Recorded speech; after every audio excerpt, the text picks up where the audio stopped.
ბავშვის ჯანმრთელი მომავლის მთავარი გარანტია. ყოველ 4 შაბათს დილის არხის პირდაპირ ეთერში თქვენს განკარგულებაში კლინიკა მზიური მედის ექიმები იქნებიან. ყოველ 4 შაბათს ჯანმრთელი დილა მზიური მედთან ერთად.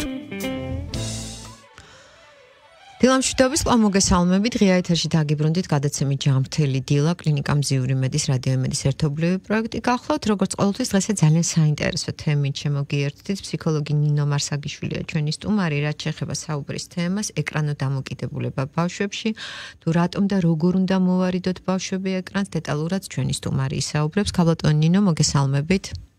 გამარჯობათ, მეც მოგესალმებით. ჩემო კარგო და მადლობა, რომ ჩვენთან ერთად ხართ. დიდი მადლობა, ჩვენც გილოცავთ და რაც შეეხება თემას, რა თქმა უნდა, ძალზედ აქტუალურია, იმიტომ რომ ჩვენს რეალობაში ბავშვები მართლაც ეკრანოდამოკიდებულები არიან, თუმცა ძალიან ბევრი პრობლემები იჩენს ამ შემთხვევაში თავს და მოდით საუბარი დავიწყოთ თუ რა არის ამის მიზეზი უპირველეს ყოვლისა, გისმენთ? დიდი მადლობა, ძალიან საინტერესო თემა. იმდენად არის, რამდენადაც ყოველი მეორე ბავშვი, რომელიც მოდის კლინიკაში, ფაქტიურად მოდის მეორე თუ არა მესამე მაინც მოდის იმის პრობლემით, რომ ეკრანზეა ძალიან დამოკიდებული და განსაკუთრებით უკვე 8 წლიდან, 9 წლიდან ისეთი დამოკიდებულება შეიმჩნევა, რომელსაც უკვე მშობელი ვეღარ მართავს და გადადის აბსოლუტურად ურთიერთობის გათიშვაზე. აი ძალიან სამწუხაროა ეს ამბავი, იმიტომ რომ ეს ტექნოლოგიები თავისთავად წარმოშობს ამ პრობლემას. ეხლა გვინდა, არ გვინდა, უნდა დავემართლოთ იმ პრინციპს, რასაც სამყარო გვაწვდის. აქედან გამომდინარე, ძალიან პატარობის ასაკიდან შეიმჩნევა ის, რომ ბავშვები არიან, თვეების ბავშვები არიან უკვე ეკრანით ხელში, ან ტელეფონი უჭირავთ ხელში, ან რამე სხვა საშუალება უჭირავთ ხელში და ძალიან დიდი პრობლემას.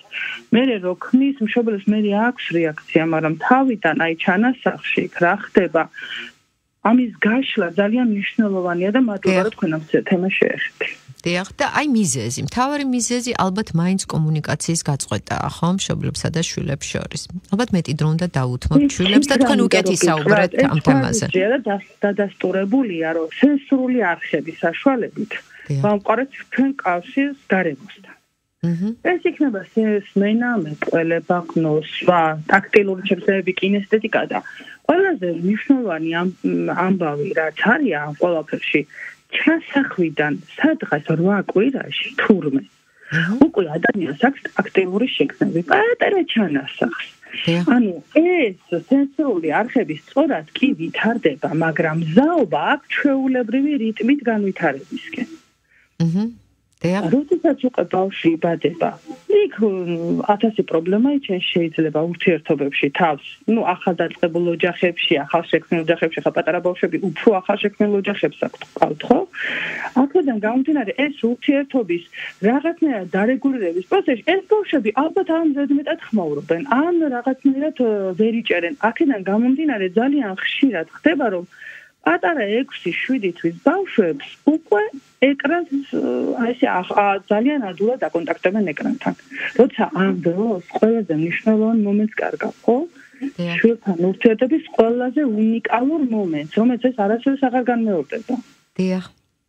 ეს რაღაცა ჯაჭვური რეაქცია, ხა დღეს ანახე, ხვალზე, გმაზე და მეგრე უკვე თუ არ მისცემ ტირის კი ბატონო. ეს ტირილის აღკვეთის კიდევ ერთ საშუალებას აწვდი ისევ ეკრანს. კი ბატონო.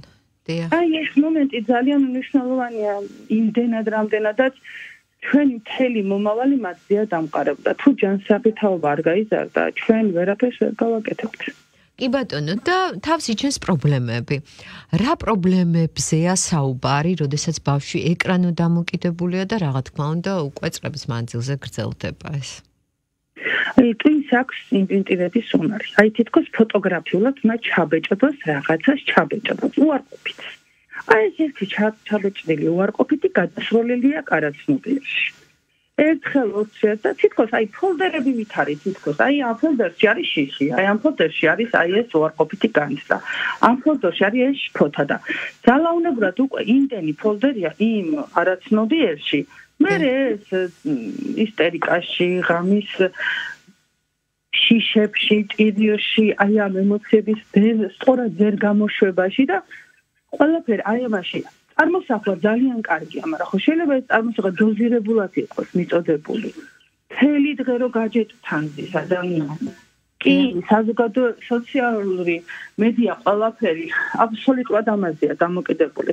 ბაღშიც კი ეხა არ გამიგოთ სწორად, მაგრამ რაღაცა ისეთი მეთოდებია, თითქოს ძველმოდური და ეს ახალი თაობა. ამ ახალ თაობას ახალი მიდგომა სჭირდება.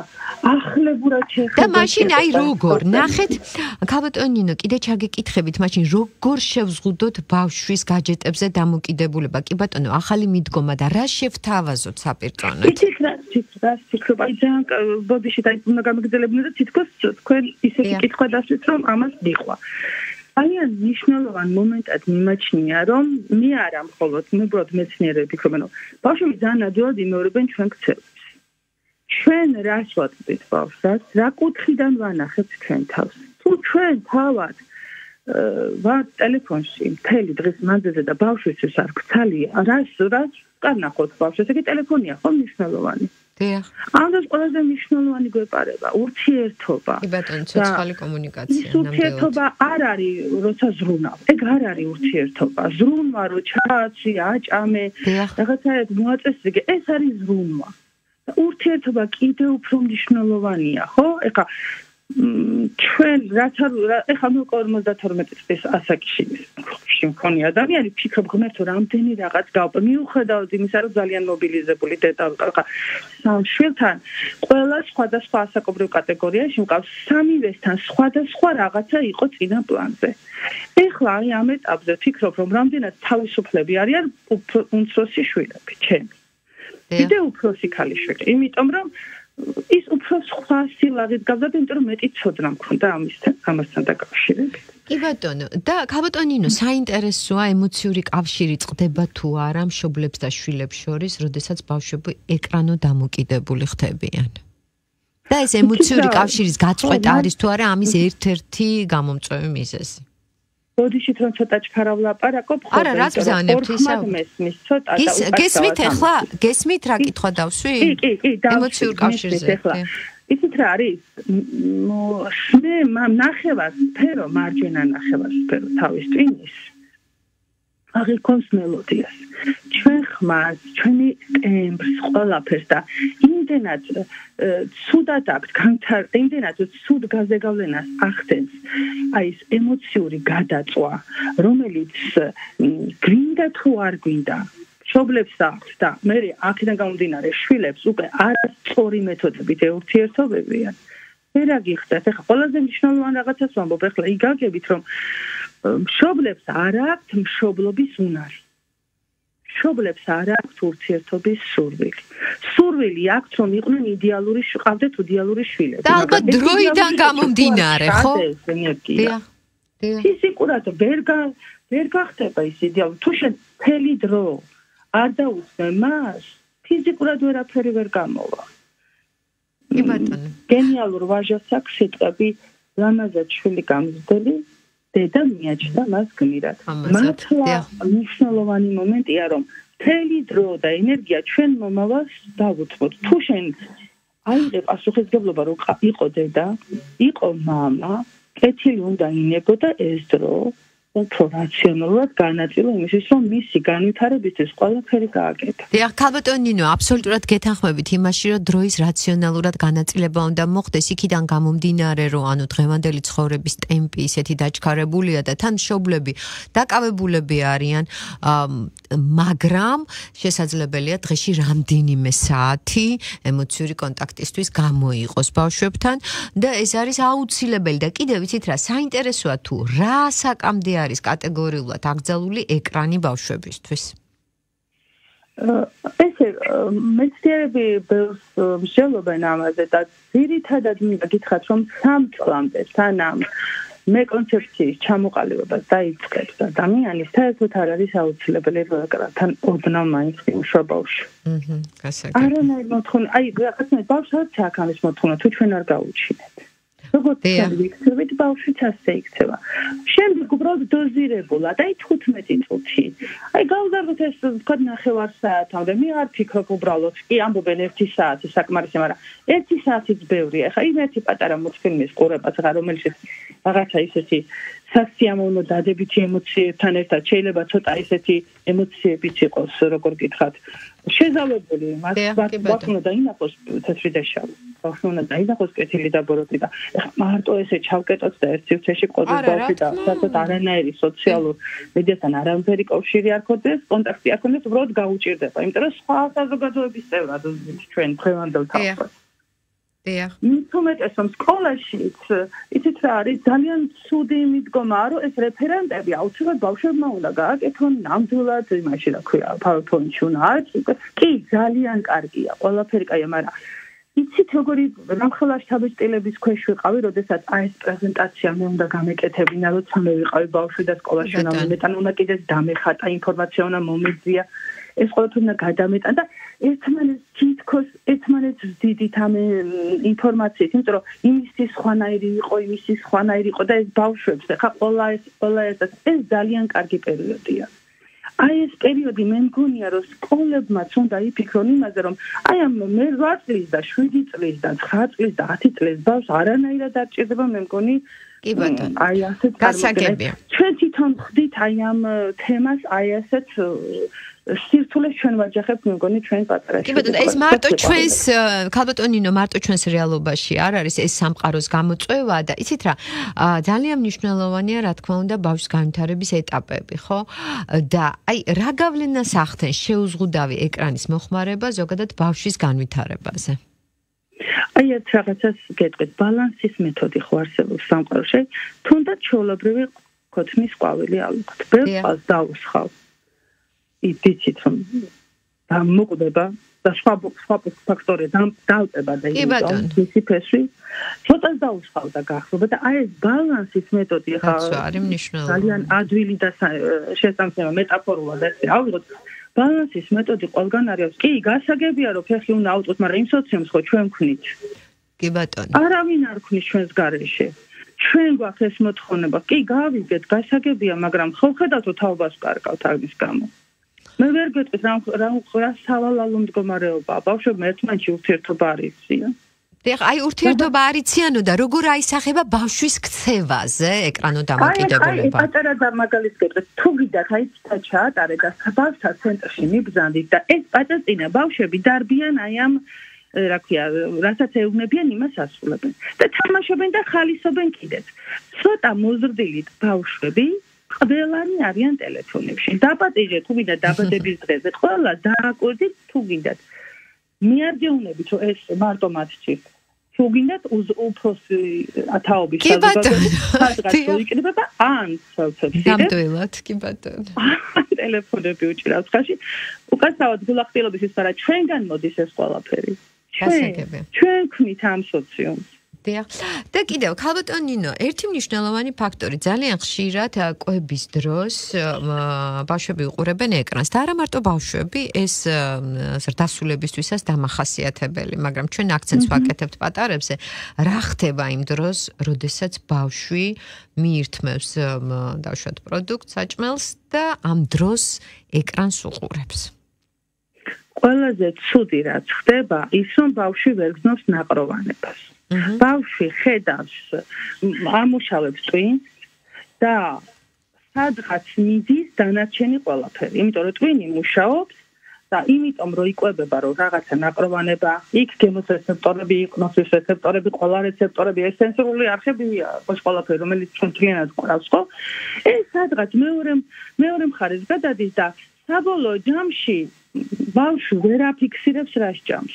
აბსოლუტურად ვიცი იკვებება ბავშვი ვერ აფიქსირებს და იმასაც ვერ აფიქსირებს რომ უკვე ნორმაა დამთავრდა მეტი არ შეუძლია გასაგებია და მე პირადად ვფიქრობ რომ მაგალითად ჩემ პატარა შვილი ყავდა ჩვენ უკვე ძიძა თოცა პატარა შვილი მყავდა და მას ჰქონდა ეს მეთოდი ძალიან გაგვიჭირდა შემდგომში მისი ჩვეულებრივ რელს და გადაწყობა იმიტომ რომ ეთყობა ძალიან ცოტა დიდი დოზით იყო და როგორც კი იკვებებოდა ეს ეკრანი აუცილებლად უნდა ყოფილიყო ჩართული კი ბატონო. ამიტომ დედებს მიუხედავად ჩვენი სპეციალობის ადამიანებსაც მოგდის აი ესეთი პრობლემების წინაშე ჩვენც ვეჯახებით ჩვეულებრივი ნორმაა, მაგრამ ამ ნორმას ვარეგულირებთ რაღაცნაირად და იმ დედებს, ვისაც უჭირთ ურთიერთობა ასეთ მდგომარეობაში მყოფ შვილებთან მთელი გულით ძიური მედი მართლა მზად არის და მე პირადად და მთელი ჩვენი გუნდი მზად ვართ რომ გვერდში დაუდგეთ და იმიტომ რომ საღი ჯანსაღი თაობა გაიზარდოს ჩვენი წვლილი შევიტანოთ ამ საკითხში. ქალბატონო ნინო, ცოტა დრო დაგვრჩა და აუცილებლად უნდა შეგეკითხოთ, ანუ სრულფასოვანი ძილი არის ბავშვის ჯანმრთელობის საწინდარი, თუმცა ძალიან ხშირად ძილის წინ ბავშვები ეკრანს უყურებენ. და ამ შემთხვევაში ხდება თუ არა ძილის ფაზის დარღვევა და როგორ მოვახერხოთ ის, რომ თუნდაც ამ დროს ბავშვები მოვაშოროთ ტელეფონებს. რო შევიმუშავოთ დღის რეჟიმი, როგორც უნდა ვითარდებოდეს ბავშვი და როგორც უნდა იყოს ბავშვი დღის განმავლობაში და ეს რაღაც გვეგმაზომიერ ჩარჩოში ბავშვთან შეთანხმების საფუძველზე ცოტა უფრო დიდებთან. პატარებთან უბრალოდ ეს რეჟიმი ისედაც მშობელმა შეიძლება შეიმუშაოს და უბრალოდ ბავშვი ჩასვას ამ რეჟიმში. ბავშვისაც კაია და უპროცესებს და ძილის წინა რუტინა ვიწყებოდეს თუნდაც გასეინებით, ან თუნდაც რაღაცა ისეთ თემაზე საუბრით. თანხმობით, მოფერებით. ოქსიტოცინი მშობლისთვისაც აუცილებელია. და შვილისთვისაც აუცილებელია. ის სიყვარული, რომელიც შეიძლება მთელი დღე ვერ ნახოს შვილი. ისე გავიდეს დღე, მაგრამ აი ძილის რუტინა იმდენად მნიშვნელოვანი იყოს, რომელი გაჯეტი და რომელი ტელეფონი რა ჩაანაცვლებს ამ სიყვარულს, ვერავინ. კი ბატონო, და კიდევ ერთ დავამატებ, რომ კვლევები დადასტურებულია დაბალი მელატონინი და არასრულფასოვანი ძილი დაკავშირებულია გაღიზიანებადობასთან. და ჩვენ ხანდახან გონია, რომ ძილის წინ ბავშვის ეკრანთან ყოფნა პირიქით მას ესეც ვთქვათ ამშვიდებს და ხდება უკუ რეაქცია, პირიქით ბავშვი უფრო გაღიზიანებულია, ან უჭირს ჩაძინება.